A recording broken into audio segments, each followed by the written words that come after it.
के साथ अभिषेक भट्टाचार्य। प्रथम चरण के मतदान को लेकर जबरदस्त उत्साह देखने को मिल रहा है। बस्तर के आंकड़े बता रहे हैं 58.14% मतदान अभी तक हुआ है। खासतौर से अगर क्षेत्रवार बात करें तो बस्तर में 70.56% अभी तक वोट परसेंटेज निकलकर सामने आ रहा है। बीजापुर में हालांकि आंकड़े थोड़े कम है, 35.6%।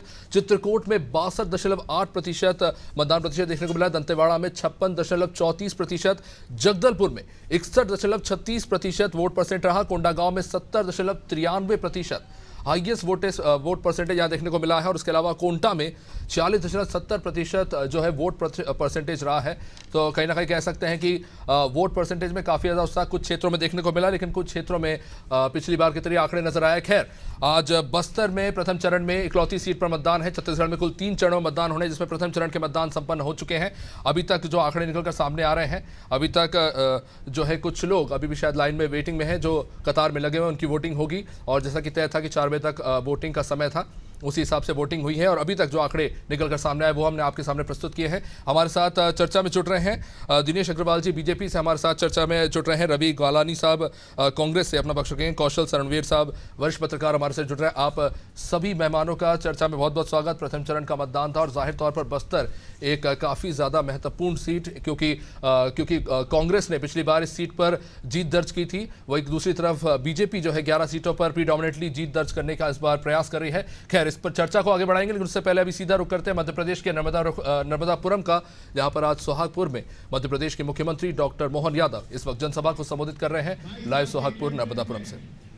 स्कूल शिक्षा मंत्री, परिवहन मंत्री जी, और जिनका इसलिए आशीर्वाद हम सबको हमेशा मिलता है। और भाई साहब, माननीय मंत्री मुख्यमंत्री जी से भी अनुरोध है, हमारे माननीय मंत्री जी को हमारे जिले से जुदा नहीं करना, हमारे जिले में ही रखना, बल्कि प्रभारी मंत्री बना के हमको समर्पित करने का काम करना। ऐसे हमारे सम्मानीय राव उदय प्रताप सिंह जी हमारे बीच में आज आप सब किसानों की आवाज उठाने वाले, किसानों की चिंता करने वाले, और हमारी भारतीय जनता पार्टी ने एक छोटे से परिवार से। चलिए, थोड़ी देर में संबोधित करेंगे मुख्यमंत्री मोहन यादव जनसभा को, वापस लौटेंगे चर्चा पर। तो जाहिर तौर पर बस्तर काफ़ी महत्वपूर्ण सीट, पूरा जोर लगाया गया है दोनों ही दलों की तरफ से। तो सबसे पहले मैं रवि ग्वालानी जी आप ही के पास आना चाहूँगा। ये सीट आपके पास रही है, हालांकि इसे अब तक जो है कहा जाता रहा कि ये बीजेपी डोमिनेटिंग सीट रही, लेकिन 2019 में जो है पासा पलटा और दीपक बैज यहाँ से चुनाव जीते। इस बार क्या लग रहा है, कितना चुनौतीपूर्ण? देखिए अभिषेक जी, मैं कहना चाहूंगा सबसे पहले कि कोई चुनौती नहीं है। बस्तर सीट 2019 में हमारे पास थी और 2024 में भी हम रिकॉर्ड मतों से जीत रहे हैं। और सबसे बड़ा कारण उसका ये है कि निरंतर 5 वर्षों में हमने बस्तर का विकास किया है और भारतीय जनता पार्टी पिछले 10 वर्षों में कुछ भी काम नहीं कर पाई है। वो 2 करोड़ लोगों को प्रतिवर्ष रोजगार देने की बात हो, या पेट्रोल डीजल को कम करने की बात हो, या महंगाई को कंट्रोल करने की बात हो, हर मोर्चे में भारतीय जनता पार्टी विफल रही है। आज तक इन लोगों को यह नहीं पता है कि विदेश से काला धन कितना आया। 15 करोड़ 15 लाख। रवि ग्वालानी जी, एक चीज जानना चाहूंगा। यू आर सेइंग कोई चुनौती नहीं है, वही आप अपने पार्टी के सबसे ताकतवर आदिवासी नेताओं में से एक को उतारते हैं, जो नेता खुद ये कह रहे हैं कि साहब हम तो बहू लेने गए थे। ये उनका बयान था जब उनको खुद ही चुनाव में उतार दिया गया। हाँ अभिषेक जी, उन्होंने बिल्कुल ये बात कही। उनका अंदाज है, वो इतने पॉपुलर व्यक्ति हैं। आज कवासी लखमा जी, उनका एक स्टाइल है बात करने का। आप इस बयान को देख के साथ साथ पुराने सारे बयानों को भी उनको निकाल करके देखिए। वो कोई भी बात सीधी नहीं करते हैं, वो अपने अंदाज में ही करते हैं, बस्तरिया अंदाज में, आदिवासी अंदाज में। उन्होंने कहा कि मैं बहू मांगने गया था, मुझे दुल्हन थमा दिए। कहने का मतलब क्या है? वो इतने बड़े नेता थे कि वो चाह रहे थे कि पार्टी किसी भी व्यक्ति को दे, किसी भी कार्यकर्ता को दे, वो उसका सपोर्ट करेंगे। लेकिन पार्टी ने उन्हीं के ऊपर जो है वो एग्जैक्टली मेरा यही पॉइंट है कि आपके पार्टी के इतने वरिष्ठ नेता जो खुद ये कह रहे थे कि उनके जगह किसी और को दे सकते थे, उन्हें दिया गया। That is why I am asking this कि this is somehow it is a challenge. आप बीजेपी को अंडर एस्टिमेट तो नहीं कर रहे होंगे?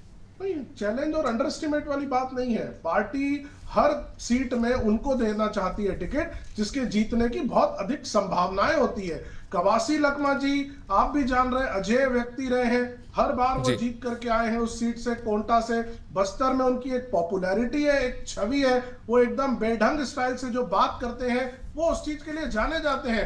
अगर हम अपने स्टार व्यक्ति को, दो अपने दो चर्चित केस भी इस व्यक्ति चक्कर को में होगा उतार उन पे। दें, तो चलिए क्या ठीक है, दिक्कत आपके पास लौटूंगा। दिनेश अग्रवाल जी भी हमारे साथ जुड़े हुए हैं। दिनेश जी, बीजेपी काफी ज्यादा कॉन्फिडेंट नजर आ रही है, 11-11 सीटें जीतने का आप दावा कर रहे हैं, लेकिन क्या कवासी लखमा 6 बार चुनाव जीते हैं, लगातार जीतते आए हैं और अब चुनौती बन के खड़े हैं बस्तर सीट पर?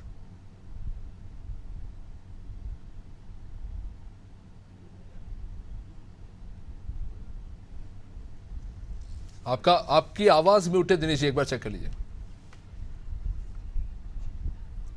देखिए अभिषेक जी, मैं आपको एक बात बता देना चाहूंगा, परीक्षा की तैयारी जो करता है वही सफल होता है। हमने इस देश के लिए, इस प्रदेश के लिए, हर वर्ग के लिए कार्य किया है। आप देखेंगे, बस्तर की बात करूं तो इन्होंने 70 साल में नक्सलवाद दिया। इन्होंने क्या दिया आदिवासियों को? सिर्फ वोट बैंक समझा। अगर कोई प्रदेश का सीएम, आज मेरे छत्तीसगढ़ प्रदेश का सीएम अगर आदिवासी बनता है तो भारतीय जनता पार्टी की देन है, जो आदिवासियों के राज में एक आदिवासी मुख्यमंत्री देती है। इस देश में आदिवासी प्रधान देश है। अगर बिहार की आदिवासी मेरी महिला, मेरी बहन द्रौपदी मुर्मू आज देश के सर्वोच्च पद में होती है तो भारतीय जनता पार्टी की देन होती है। ये नक्सलवाद देने वाले लोग हैं। आज मैं बता दूं, अगर बस्तर का लाइफलाइन जो कहा जाता है नगरनार स्टील प्लांट, अगर वो सौगात किसी ने दी है तो भारतीय जनता पार्टी ने दी है। आज राम भगवान, राम मंदिर जो हम सबके, आपके सबके आराध्य देव है, अगर उनके लिए कोई मंदिर बनाया है, क्योंकि भारतीय जनता पार्टी का एजेंडा था दिनेश जी, मंदिर वहीं छत्तीसगढ़ का बनाएंगे। गठन जब से हुआ तब से बस्तर सीट आपके पास रही है, बीजेपी की डोमिनेटिंग सीट मानी जाती रही। अगर आदिवासियों को लेकर जो आपने ये जो दावे किए वो इतने ही प्रबल हैं, तो 19 में आप क्यों हारे? देखिए, इनका झूठा घोषणा पत्र के चक्कर में जनता आ चुकी थी। और सर, आपको मैं लोकसभा बता चुनाव की दूं, बात हो रही है, आप विधानसभा हाँ, चुनाव की भाई लाइन साहब, दोहरा रहे हैं। मैं उसी में आ रहा हूँ। इनके विधायक जीत चुके थे, लेकिन आप यार हमारे विधायकों की गिनती कर लीजिए, उनके वोट का परसेंटेज बस जोड़ लीजिए। अगर उनका वोट का परसेंटेज जोड़ लोगे तो आपको समझ में आ जाएगा कि बस्तर हमारे हाथ में आने वाला है। क्योंकि आदिवासी भाई बहुत सीधे साधे होते हैं। आदिवासी भाई, उनकी सीधापन का फायदा कांग्रेस ने उठाया था, लेकिन आदिवासी आज जाग चुका है, पढ़ा लिखा हो चुका है, सम्मानित हो चुका है। इसलिए आज बस्तर का हर आदिवासी, आप देख रहे होंगे इनके राज्य में सबसे ज्यादा अगर धर्म परिवर्तन हुआ था बस्तर में, तो वो बस्तर में हुआ था। ये आदिवासियों को उनकी मूल जो आदिवासी है उनसे भटका के धर्म परिवर्तन करने जा रहे थे। इन्होंने कभी आदिवासी हित में काम नहीं किया। अगर बिजली, पानी और सड़क और यातायात की सुविधा दी है तो भारतीय जनता पार्टी ने दी है। जहां तक, और ये चुनाव में बता देना उनका अभिषेक जी, ये देश का चुनाव है, किसी एक राज्य का चुनाव नहीं है। इसमें देश हित के लिए वो होता है। उस समय देश की जनता गर्व करती है जिस समय रूस और यूक्रेन का ठीक है, आपने जो मुद्दा उठाया उस पर जवाब ले लेते हैं। जी रवि गालानी जी, ना विकास किया गया, नक्सली हावी रहे आपके कार्यकाल में और बस्तर जो है पिछड़ता गया, कांग्रेस पर आरोप लगा रही है। बड़ा हास्यास्पद।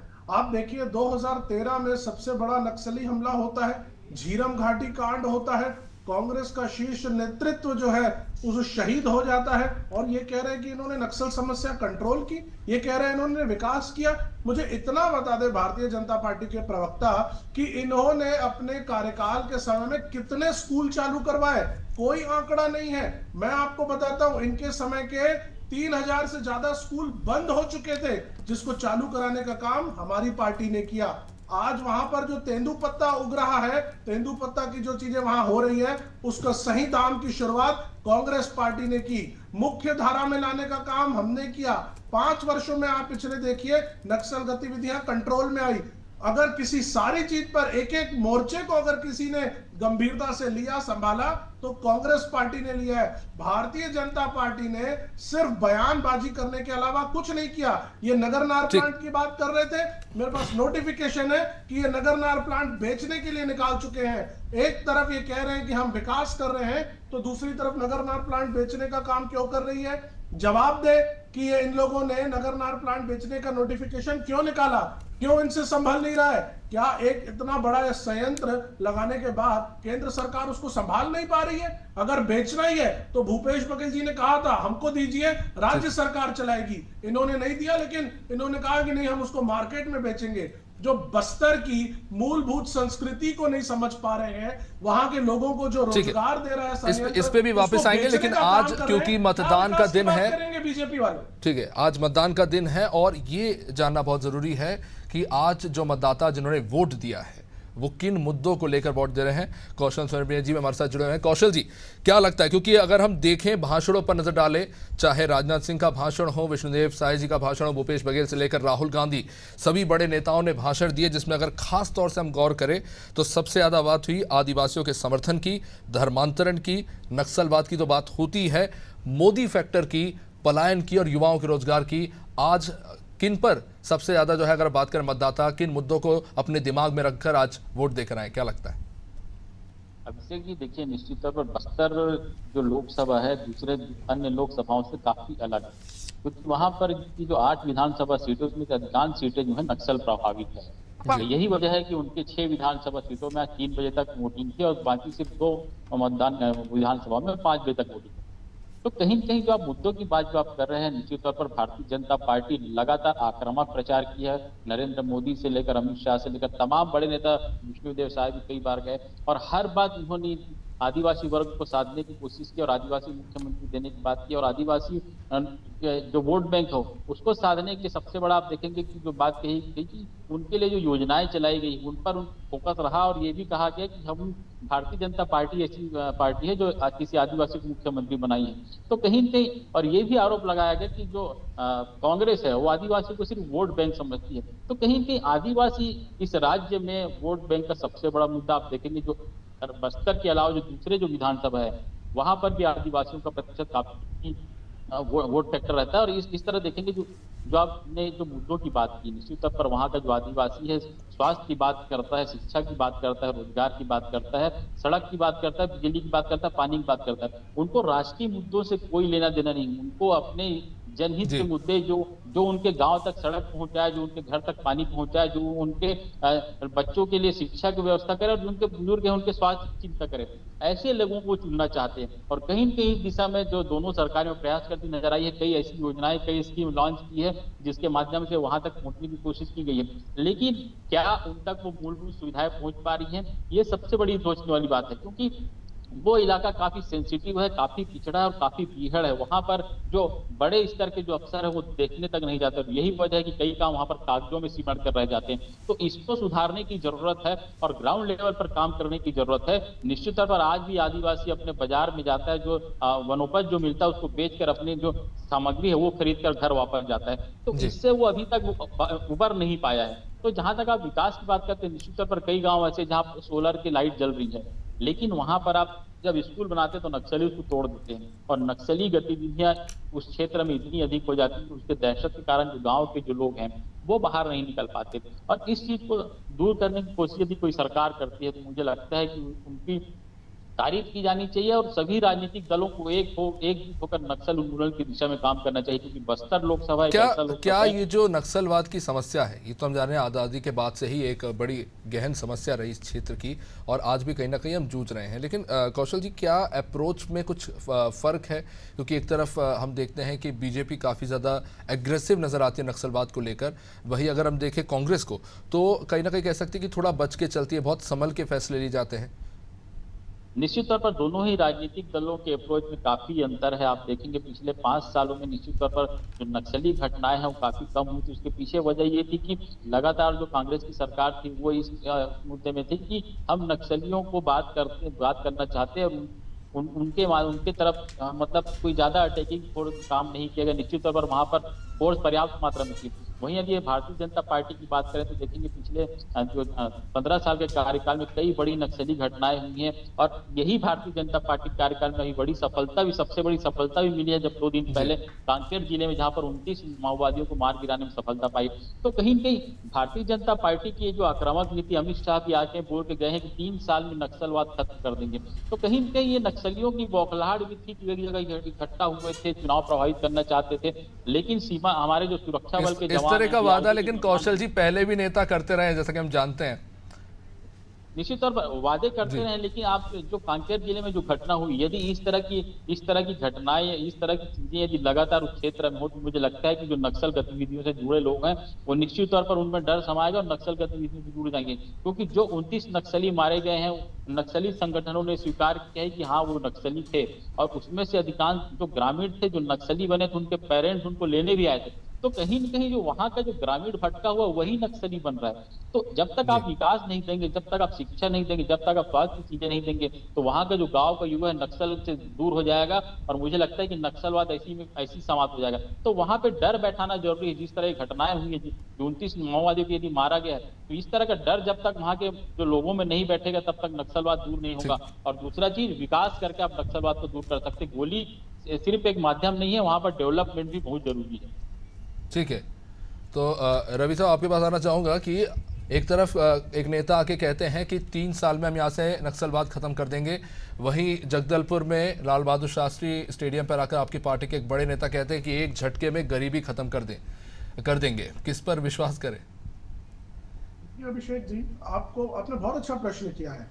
आज के समय में भारतीय जनता पार्टी कहती है कि 80 करोड़ से ज्यादा लोगों को बीपीएल में है और उनको राशन पहुंचाने का काम दे रहे हैं ये लोग। मुझे आप एक बात बताएं कि 140 करोड़ की जहां हमारी जनसंख्या है, वहां 80 करोड़ से ज्यादा लोगों को अगर बीपीएल के नीचे है, उनको बाहर नहीं निकाल पा रहे, तो ये किस प्रकार का विकास है?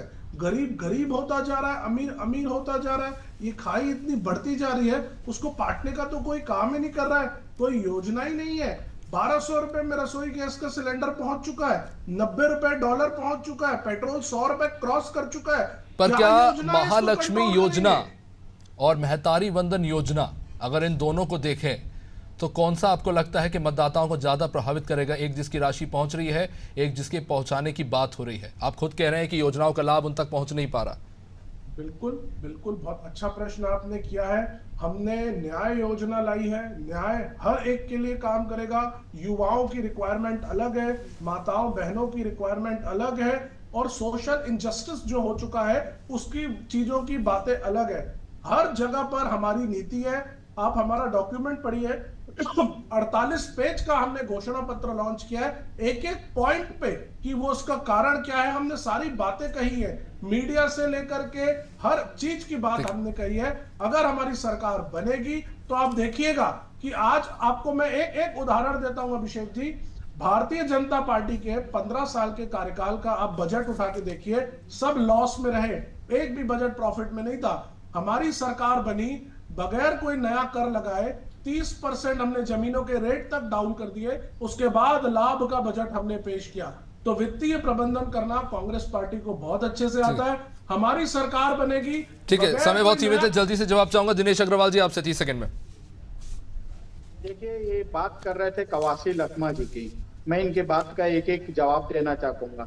ये वही झीरम कांड के आरोपी है ना, जिनको अपने नेताओं के मरने के बाद बाइक मिल गई थी, और चरण दास महन जी ने हॉस्पिटल में, हमने सबने देखा है, इनका जेब चेक करते हैं। हम नहीं कहते, ये इनके खुद के पार्टी के लोग बोलते हैं झीरम कांड का आरोपी कौन है। ये बात ठीक है, समय अब इजाजत नहीं देता है चर्चा को आगे बढ़ाने का, लेकिन लगातार कवरेज जारी है। आज मतदाताओं ने अपना रुख तय किया है और अब देखना होगा 4 जून को कि इसके क्या नतीजे निकलकर सामने आते हैं। फिलहाल इतना ही, बने रहिए हमारे साथ। नमस्कार।